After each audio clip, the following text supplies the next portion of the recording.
ছোট্ট বিড়াল ছিল যার নাম ছিল টুনি। সে খুব গরিব ছিল, তার গায়ে ময়লা লেগে থাকতো, খাওয়ার জন্য কিছুই থাকতো না। রাস্তায় ঘুরে বেড়াত আর মানুষ তাকে দেখে হাসাহাসি করত। কেউ কেউ তাকে তাড়িয়েও দিত, কিন্তু টুনি ছিল সাহসী।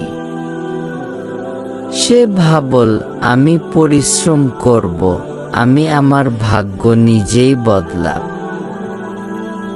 টুনি প্রথমে একটি ছোট হোটেলে কাজ নিল। সে থালা বাসন ধুত, মেঝে পরিষ্কার করত। মাঝে মধ্যে হোটেলের মালিক তাকে একটু খাবার দিত। এরপর সে রাস্তায় ঝাড়ুর কাজও শুরু করল।